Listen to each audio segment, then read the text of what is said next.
د لوی بخښونکي الله تعالی په سپېڅلي نامه د ژوندون نړیوال راډیو ټلویزیون درنو لیدونکو اورېدونکو سلامونه او نیکې هیلې مې ومنئ. وخت مو بخیر. خوشحاله او خوښ یم چې له تاسو سره یم او په دې هیله چې تاسو هم له موږ سره اوسئ. لیدونکو او اورېدونکو لکه څنګه چې درته معلومه ده له یوې خوا د سولې خبرې روانې دي او له بلې خوا نه بیا مختلف نظرونه وړاندې کېږي د سولې اړوند د نتیجو په اړه او دارنګه د پایلو په اړه او د بې پایلې کېدو په اړه باندې. له یوې خوا طالبان وایي چې امریکا ځینو خبرو ته ژمنه نه ده او کېدای شي چې د دوی نه ژمنتیا د دې سبب شي چې د سولې پروسه کې خنډ او ځنډ راشي. له بلې خوا نه بیا تاسو د افغان حکومت خبرې هم او لیدلوری هم اورېدلی دی او نن د افغان ولسمشر ویان هم ځینو مهمو ټکو ته اشاره وکړه د سولې په اړوند باندې او هغه مخامخ خبرو ته او دارنګه د طالبانو له خوا نه د افغانانو سره نیغ په نیغه ناستې ته او د سولې مذاکراتو راتګ او اوربند په دایمي اوربند یا په داسې یو اوربند باندې چې په هغې کې د افغانانو خیر یو نوره بینه تویدنه ودرېږي او طالبان اوربند ته حاضر شي ټینګار وکړه. خبره دا ده چې دغه خبرې څه نتیجه لري، موږ ته یې کومه ګټه رسیږي که نه، زموږ او ستاسو هغه ورونه چې په دغه لاره کې شهیدان شوي دي، هغه اولادونه چې خپل ژوند یې له لاسه ورکړی، پلرونه، دارنګه د کورنۍ غړي ووایم په ټوله کې زموږ او ستاسو هیوادوال، د هغوی هغه د وینې تویېدنې ثمره کېدلی شي که نه، د حل اساسي لار څه ده او تر څنګ به یې په خپرونه کې ستاسو تلیفوني اړیکې هم راسره دي. په ننني بحث کې ځان ته نه یم درون او قدرمن مېلمه معین ګل سامکنی د حق او عدالت ګوند مشر راسره دی. دلته ښه راغلاست ویم. وخت بخیر او وروسته له هغې به ورسره خبرې اترې مننه. سامکنی صاحب ستړي مه شئ. خیر علی بحث دی. بل له دې ځای نه وکړو چې له یوې خوا د سولې خبرې کېږي، له بلې خوا نه بیا ویل کېږي چې پوځي عملیات ترسره کېږي، له بلې خوا نه بیا په اوربند ټینګار کېږي او طالبان بیا د اوربند خبرې نه مني له افغان حکومت سره. تاسو دغه درې یا څلورو جزونو ته څنګه ګورئ سامکنی صاحب او څنګه یې ارزوئ؟ بسم الله الرحمن الرحیم. تاسو ته او ټولو لیدونکو ته سلامونه او نیکې هیلې. اصلا د هر وخت چې د صلح دپاره بعد له جنګ نه وروسته صلح چې کېږي نو لومړني شرایط به یې داسې وي چې هغوی اراده وښیي، علاوه د ارادې نه دوی باید ژمنتیا وښیي. بیا د جنګ چې په څه باندې جنګ وي د هغې دپاره د اوربند باندې پرېکړه وشي، کاڼی کېښودلی شي، ګراو یا مچلګه په اصطلاح ورباندې کېښودلی شي چې دغه ته موږ په داسې مسایلو کې بیا ضمانت وایو، نړیوال ضمانت. نو کله چې دواړه خواوې په دې مطمئنې شوې چې اوس موږ مذاکراتو ته ځو، نو په هغه وخت کې دغو مخکې شرایطو ته اړتیا شته. کله چې زلمی خلیلزاد د امریکې لخوا وګمارلی شو، ټولو همدا فکر درلودو چې لومړی به تاوتریخوالی، وروسته به اوربند او بیا به درې اړخیزې یا څلور اړخیزې خبرې به پیل شي چې تر څو په پایله کې افغانستان ته یو تلپاتې صلح او ثبات رامنځته شي. چې له بده مرغه داسې ونه شو. دغه ټول هغه اندېښنې دي چې اوس هم افغانان ورته حیران دي. او دا یو پوښتنه دا هم کېدلی شي چې دومره اوږدو خبرو چې تر لسو پړاو ورسېږي سامکنی صاحب ولې نتیجه نه ده ورکړې او د نتیجې نه ورکولو دلایل یې څه دي ستاسو په نظر باندې چې دومره اوږدې خبرې ترسره کېږي مګم د پام وړ نتیجه چې هیوادوالو ته د منلو وړ یې نه ده ورکړې تر اوسه؟ خبر هم دا دی چې پخوا چې کله اول مذاکرات پیل کېدل، زلمي خلیلزاد وویل چې موږ به د طالبانو سره لومړی په دې بحث وکړو چې د افغانستان خاوره به د امریکې او د هغو متحدینو په ضد به یې نه کاروي، او بل به د امریکا د عسکرو مهالویش ټاکلی کېږي، او د دې نه وروسته به بیا بین الافغاني خبرې چې په هغه کې هم د افغانستان حکومت او هم نور مخور افغانان پکې راځي. خو د زلمي خلیلزاد څرګندونې همدا وې چې که په دې نه په یوه باندې هغه ونه شو، قناعت ونه شو، یعنې هوکړه ونه شوه، په هېڅ به نه کېږي. نو تر اوسه پورې دوی د 9 دوره خبرې چې کله دوی په دوحه او په دوبۍ کې وکړې، د هغو پایله دا وه چې یوې هوکړې ته د دوی په لوبایلو نه سره نږدې وو چې په کمپ ډیویډ کې رئیس جمهور د امریکې د افغانستان ولسمشر او د طالبانو سیاسي اداره راوغواړي چې تر څو هلته د هوکړه لیک امضا کړي. خو په همغه وخت کې د امریکې دننه زیات شمېر عکس العملونه راپاڅېدل، بالخصوصا د افغانستان کې پخواني سفیران چې کوم پاتې شوي په دا ټول د 1819 کالو کې، هغه نظامي لوی منصبداران چې دلته یې وظیفې کړې وې هغوی هم راپاڅېدل، سناتوران، بالاخره کانګرس په مقابل کې ودرېدو. نو هماغه و چې امریکا د امریکې رئیس جمهور دې ته اړ شو چې د یوه ټویټ په ذریعه د ټولې خبرې باطل اعلان کړي. باطل د حقوقي نقطې نظره یعنی بیا هیڅ د اورېدو نه دي، هیڅ د جریان وړ نه دي هغه خبرې. خو کله چې بیا په رخصتیو کې ټرامپ چې لومړی ځل افغانستان ته راغلو، د بګرام په هوایي ډګر کې ناسته درلوده د هغه سره، د ډاکټر اشرف غني سره. ده په همغه وخت کې اعلان وکړ چې موږ طالبانو مخکې چې کومې خبرې نه منلې اوس یې مني، اوس موږ هم غواړو چې بیرته خبرې ورسره پیل کړو. هماغه و چې زلمی خلیلزاد د امریکې نه راغلو سیمې ته. په سیمه کې بالخصوصا د اروپا نه شروع کړه خبره چې د روسیې، د چین، پاکستان او د امریکې ترمنځ څلور اړخیزه غونډه وشوه په بیجینګ کې، چې په هغه کې په دغو څو مسایلو باندې بحث کړی و، چې هغه کې اوربند او تاوتریخوالی دا ټول پکې وو. یعنی د اوربند غوښتنه یا د اوربند تقاضا د افغان حکومت له لوري نه سمه او پر ځای خبره ده د طالبانو نه، چې دوی باید راشي اوربند وکړي. او یو خبره ده هم کوم چې د نن دفاع وزارت یوې خبرې ته اشاره کړې ده، خپله د دوی مطبوعاتي دفتر، چې 50 وسلوال مخالفین وژل شوي، تقریبا همدومره دوی ویلي دي کې زخمیان او ټپیان هم شته. په 11 ولایتونو کې دوی د عملیاتو خبره کوي، بلخ، بادغیس، ننګرهار، نور ولایتونه دوی یادوي. څه فکر کوئ تاسو چې له یوې خوا نه د سولې خبرې او له بلې خوا نه کندهار، فراه، نیمروز دا ولایتونه هم شامل دي، له بلې خوا نه که د افغان حکومت او طالبانو ترمنځ جګړه روانه یا هلته له امریکا سره خبرې رواني، دا موږ د سولې خوا ته بوځي که د ګډوډۍ خوا ته بوځي؟ سم کنی صاحب، زه راځم په دې باندې چې د بحث ته اړتیا ده چې اوس چې کله طالبان هم د دې نه سخت ویرېدل چې د یوه ټویټ په ذریعې سره د موږ د 9 دوره خبرې باطل اعلان شوې، هغوی هم ویرېدل او حق په جانب هم دي چې ویرېږي من حیث د یوه طرف د مذاکراتو. اوس نو امریکا هم خپلې ستونزې ورسره درلودلې، هغه هم باید وي چې په نظر کې ولري، ځکه خپله د ننه د امریکایان هم نه ورسره مني دا خبره. او موږ افغانان ټول وایو چې امریکې ته خو چې راغلی وي د طالبانو رژیم دې ړنګ کړو، بدون د دې نه چې کومه بله هغه ولري قانوني صبغه ولري، یوازې دوی وي چې اسامه بن لادن راکړي. ما په یاد دی په هغه وخت کې د خپله ملا صاحب دا خبره ورسره منلې وه چې درېمګړي هېواد ته به در کوم اسلامي هېواد ته، لیکن وایي نه منله. خو دا د پلان وي، پلان له مخې دا کار کېدای شي مخته لاړ وي. اوس نو خبره دا ده چې اوس هم د اوربند مسله دا معنا لري، منم چې په اروپایي یا په نړیوال ستاندارد کې به تاوتریخوالی چې دوی وایلنس ورته وایي دا به یو معیار وي، لیکن د موږ تاسې د افغانانو ترمنځ بیا دا معیار نشي کېدلی، ځکه که اوربند وي خو اوربند وي، که یو ټاک وشو اوربند مات شو. نو دا اوربند نه دی، که طالبان ویریږي نو طالبان د نړیوال ضمانت وغواړي، نو په صورت کې کولی شي چې بیا طالبان د اوربند په طرف لاړ شي. طالبان به هم خپل ستونزې لري، ځکه چې د سیاسي او د نظامي ډګر ترمنځ کېدای شي ستونزې وي، هغه به هم ستونزې لري. خو د افغانستان د حکومت اندېښنې چې کومې ښیي دا به هم خالي نه دي، ځکه چې حکومت هم په دې سره غواړي چې بالاخره د حکومت او د طالبانو ترمنځ ناسته وشي. دغه نظامي فشارونه چې اوس اضافه شوي دي، بریدونه روان دي، هلته د سولې خبرې روانې، دلته بریدونه روان دي، د دغو یو لامل دا زه بولم چې دوی طالبان دې ته اړ کړي چې دوی یا اوږدمهاله د تاوتریخوالي کمښت ومني او یا اوربند ومني. نو له باده مرغه چې دا په جګړو کې دا شی وي، خو د افغانستان جګړه د ټولو متفاوته ځکه دی چې په دا کې د عربو نه روانه تر عجمو پورې ټول پکې ښکیل دي. دا یوه نړیواله موضوع ده اوس د افغانستان، یوازې د څو هېوادو، 2 هېوادو، 3 هېوادو، یوې ډلې 2 ډلو خبره نه ده. طالبان په یوازې ځای کېدای شي یو پوښتنه لیدونکو اوریدونکو سره پیدا شي، سم کلی صاحب، چې شخصا زما په ذهن کې دا پوښتنه مثلا پیدا شو چې طالبان څنګه کولی شي په یوازې ځان چې دوی نه کومه قوه لري، نه کوم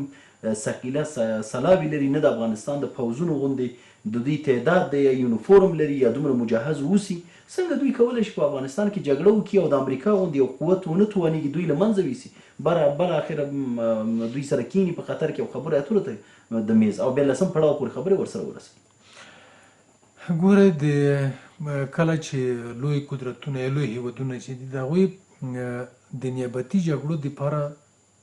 پوځیان لري، هغه پوځیان چې په هره ډله کې یاد کړي، ډلې ته نوم هم انتخابېږي، هغه دوی جوړوي، ځکه دوی هغوی چې هر څه کار وکړو نو هغه دولت مسؤلیت په غاړه نه مني چې دا کار ما کړی، او که د دوی نظامي رسمي نظامي په یونیفورم کې یو کار وکړي نو هغه مملکت په حقوقي لحاظ بیا پړه په غاړه اخلي او ذمہوار به وي.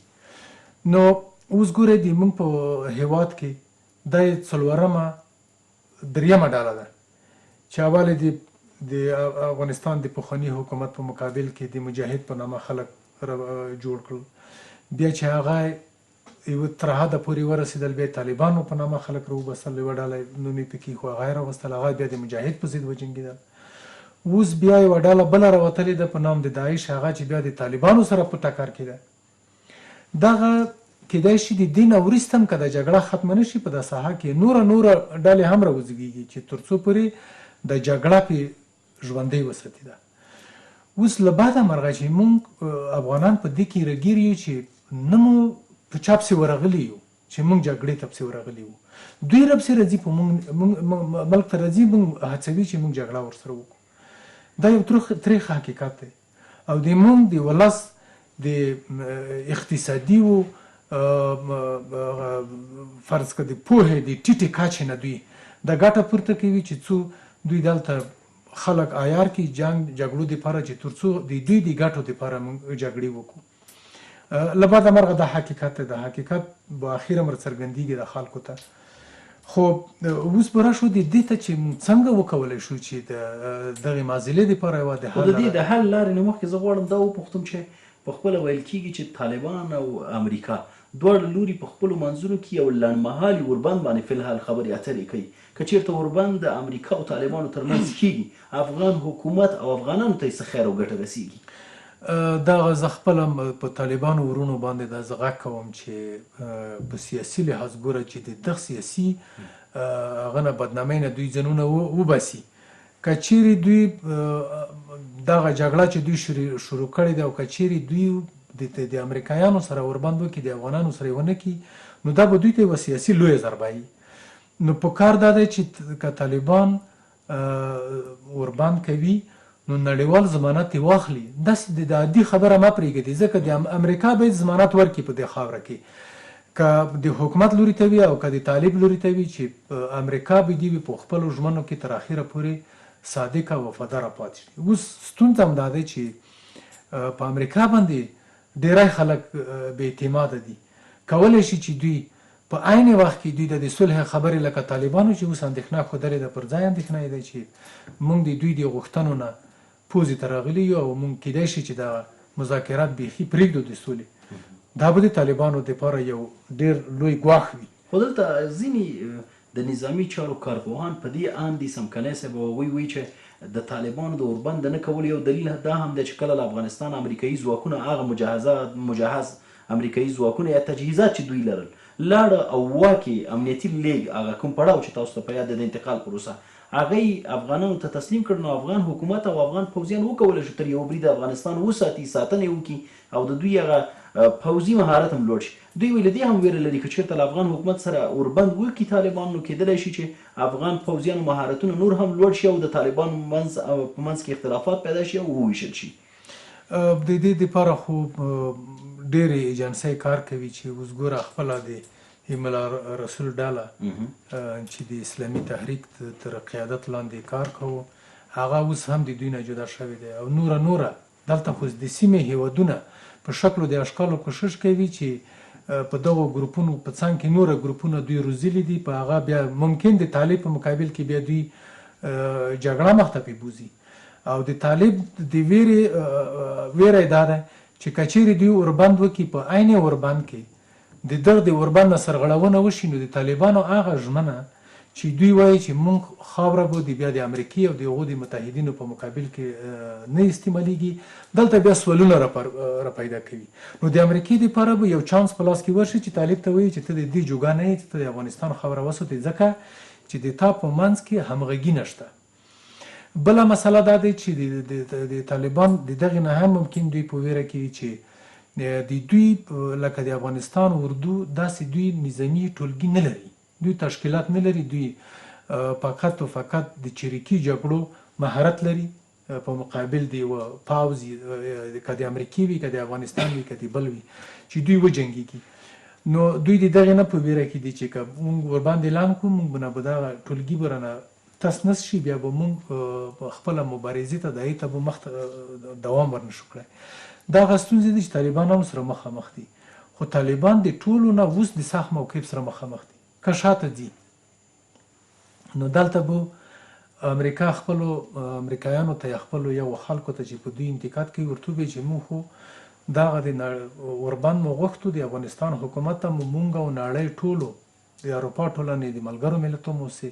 ټولو اوربند غوښتو دوی نه کولو، مونږ ورته چې تاوتریخوالی زیات وکړه، زیات وخت دپاره یې وکړه، نه یې راسره منلو. یعنې یو چانس امریکې ته په لاس ورځي او امریکا دې ته اړتیا لري چې د دوی ټاکنې دي د ټرمپ د ریاست جمهوري هماغه ټاکنې چې یوري پرې وګټلې نو ممکن بیرته هماغه سناریو بیا خو دلته سمکلي صاحب یوه خبره ده چې ګټه طالبان او امریکا کوي، د فشار لاندې افغان حکومت او افغانان راځي. طالبان ځي د ملکي خلکو په کورونو کې ویل کېږي چې پناه اخلي، یا په هغه ولایتونو کې چې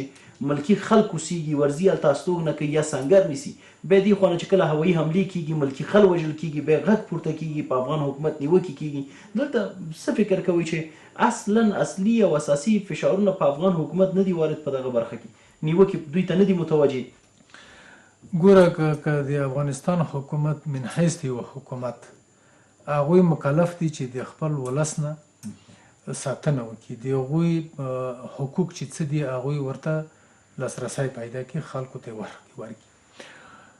له بلې خوا نه که چیرې د افغانانو مسله شوه، که د طالب او که د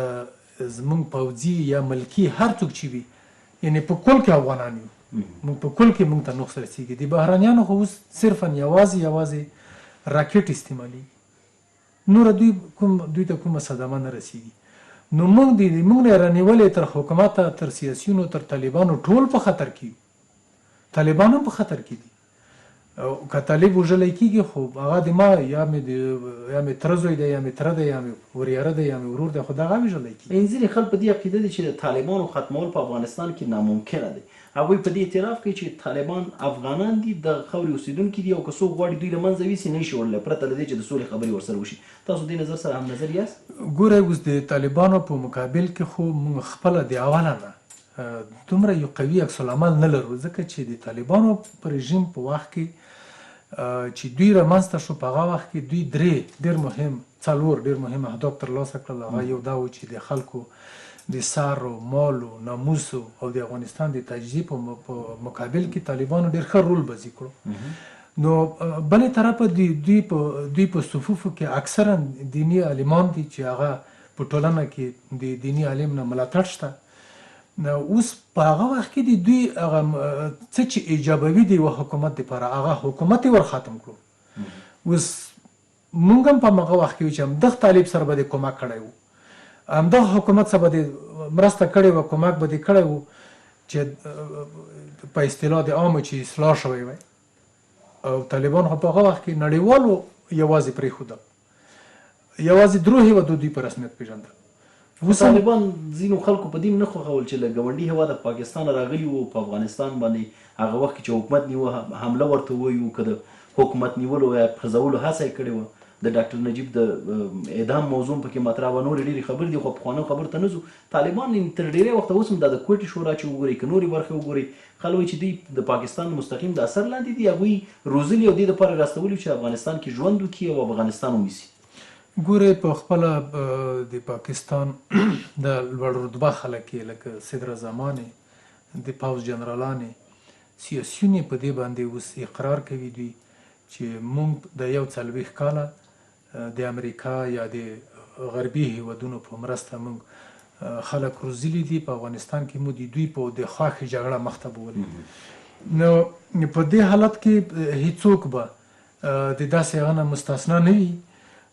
یا به نظامی همکاري ورسره لري، یا به سیاسي همکاري ورسره لري، یا به دیني او فرهنګي یا ژبني همکاري ورسره لري. دا خو اوس نو افغانستان اوس همداسې عیار شوی دی چې د هرې خوا نه بیدي وي، یو خلک راشي دلته یو کار وکړي. اوس که فکر موږ ورته وکړو، ایران څومره لاسوهنه په دې کې کوي، پاکستان هم کوي، روسیه، منځنۍ اسیا، چین، هند، ټول په دې کې، عرب، امریکا، انګلستان او فرانسه، دا ټول پکې زه داخل دي په یعنې دا منظور مسله مې دا اوس هم کنی صاحب که چېرته د سولې حقیقي خبرې مطرح وي ولې امریکا له پاکستان سره یا له ایران روسیه هغه هیوادونو سره چې طالبان حمایت کوي نیغ په نیغه یې حمایت کوي تقویت کوي له هغوی سره ولې خبرې نه کوي او د سولې اصلي پروسه نه ترسره کوي فکر نه کوي که دوی چې د صداقت نه کار والي د طالبانو ټاټوبي هم ورته معلوم دي د هغوی ځایونه هم ورته معلوم دي او اسامه بن لادن هم چې په کوم ځای کې ووژل شو هغه سیمه او منطقه هم معلومه وه ښه خو په دې کې بعضې وخت داسې هم کېږي چې دغه کله چې پوهېږي چې یوه خبره کوم ځای نه راپیل شوې دی ممکن دوی هماغلته بیا هر هغه څه نه کوي ځکه دوی خپل ستراتیژیک پلان ځکه همدې پاکستان په کراچۍ کې اډې ورکړې امریکا ته کله چې په طالبانو باندې حملې کېدلې نظامي اډې پوځي اډې فکر کوم امریکا هملته لرلې او د هغې ځینې په افغانستان کې په طالبانو حملې کولې خو دا خو اوس په رسنیو کې په هر کې دا خبره غلې چې جیکب آباد او شمسي اډه دوی ورکړې وي دوی په پاکستان هم وایي چې موږ همکاري وکړه خپله د پاکستان د پوځ جنرالانو سیاسیونو دا خبره کړې چې موږ ډیره تېروتنه کړې چې موږ په د امریکې سره په دې جګړه کې مرسته کړې ده خو په هر حال پاکستان هم من حیث یو دولت خپله پالیسي لري بهرنۍ پالیسي لري هغوی ستړي ستومن نه دي د دې وخت ډېر کم دی راسره اوس که راته د حل لاره ووایي ډېره لنډه د حل لاره دا دی چې د افغانستان جګړه د صلح د لارې مخته تللی شي د سیاسي ډیالوګ په نتیجه کې د جنگي حل نه لري د کورنۍ اجماع دې رامنځته شي